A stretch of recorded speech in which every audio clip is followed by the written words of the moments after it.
Hello ladies and gentlemen, this is JoeOfNerd and I am back. Yes, I'm making videos again and you will see me once again on my Twitter and on my Vine and on my brand new Facebook page, facebook.com/JoeOfNerd, and I am back with a lot more videos and they are going to be a lot more higher quality.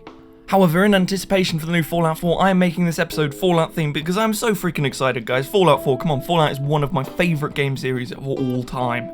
So what are we talking about here? Well, let's talk about one of the more iconic weapons in the game, the laser guns, and how realistic Bethesda actually depicts the use of military lasers, and could this be our future? I'm going to avoid plasma right now because that's a completely different episode. But for now, lasers. Lasers have been a staple across the sci-fi genre, and with the sci-fi post-apocalypse of Fallout, it only makes sense to include them as a weapon. So what is a laser? Well, a laser by definition is a device that emits light through what's called optical amplification. What does that mean? Well, it means that through some means it amplifies the light, whether it's through a series of lenses or a crystal. Now, a laser can be amplified by a gas, which is what you see in most pen lasers, or it can be amplified by a liquid as well, but this is much less common. However, what I am referring to more specifically for Fallout is what's called a solid-state laser. Like I said, it can use crystal, but look at what the game says about the AER-9 laser rifle, the standard laser rifle for the game. The AER-9 laser rifle features a titanium-housed crystal array. There, a tick in the box. They got the science right in that it is, in fact, a concentrated light through a crystal, but can this actually be used as weaponry? Well, we already have this weaponry. Kinda. This is HEL-MD, High Energy Laser Mobile Demonstrator. It works using the same technology that gives you this video in full quality with no buffering, and that is fiber optic wires. Look, this is it. Those diodes here, they're essentially like little solid-state lasers of their own, and they run through these fiber optic wires, enhancing the strength and then firing it off, using about 10 kilowatts of energy. And what do you get for all of this? The destruction of mortars in seconds, mid-air, before they even hit you. So that's what we have now, but how does the laser rifle work? And with a lot of research, I think I have an answer. What is hurting your enemies is not light itself, but the heat of the laser. Sort of. This is the electromagnetic wave spectrum, and this is the visible side of light, but this isn't the culprit. The culprit is in fact here, microwaves, the very thing that is harnessed by our Dr. Hell. But wouldn't that mean it would be invisible? This is way out of the way from what we can see, and the pew pew pew of the lasers, it's very visible and very red. But that's it. These weapons have been left to rust, left to the elements, or used by those who can afford it or by junkies. It would not be too big a step to think that the crystal inside the weapon may be misaligned or cracked or just degraded, affecting the firing of the weapon, changing the waveform and resulting in the closest colour in the visible light. Red. Now we know that theoretically all of this is possible. In theory. However, to create the initial beam, not only does there need to be enough energy in the microwave to kill somebody, and even theoretically possible to do when some of the energy is dispersed, however, you will need a lot of power to create this burst of energy. So what about the ammo for this weapon? And trust me, this may be one of the cooler things in the game's realism. Say hello to the microfusion cell. This is what you are frantically loading into your laser rifle as that Deathclaw has its eyes on the prize of your thighs and whatever else looks delicious wrapped up in that leather armour. And as explained in a terminal I could not find myself, it is described as a medium-sized energy production unit, a self-contained fusion reactor.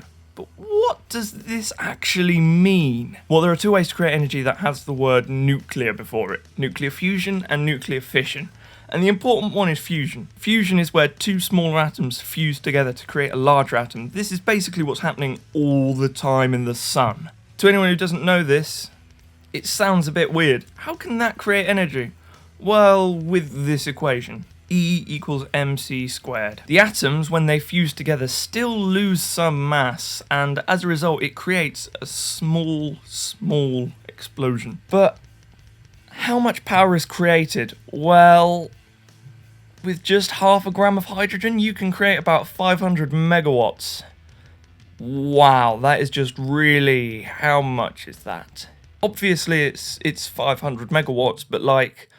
What is that relative to? Well, to put it in a way that even I can understand, 500 megawatts, an average microwave uses about 2000 watts, which is only 0.002 megawatts, while the Hell MD uses about 10 kilowatts. And that can take out mortars, so that's a lot of energy, but can this ammo take so much power within it? Let's look at the ammo again and see it. So let's just describe the shape of this.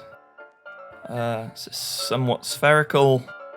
Compared to some of the ammo types for energy weapons, this doesn't seem so futuristic. But this is the moment when I spring it on you that everything on this piece of ammo's design is so realistic. It will blow your freaking mind. So you see the shape, right? There is the whole cylindrical bit, and then is this a core? Yeah, positive and a negative side. So in nuclear fusion, you need the right shape space for the atoms to collide with each other. So here it is, the shape you need. This is the inside of a real fusion reactor. See that shape? Well, it's this shape because this is the best way to get those atoms spinning. Now let's look back at the cells. Even this top section seems like it could be the core of the cell, like this bit, look.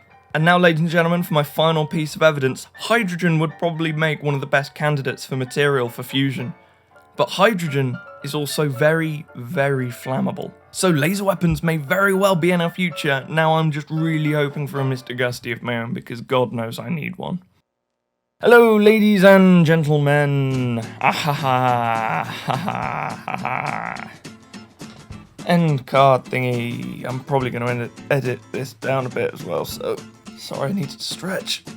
I always record my things in just one huge block, and I don't know why. It's not going to be good for me. But yeah, so subscribe to my channel. That's always appreciated.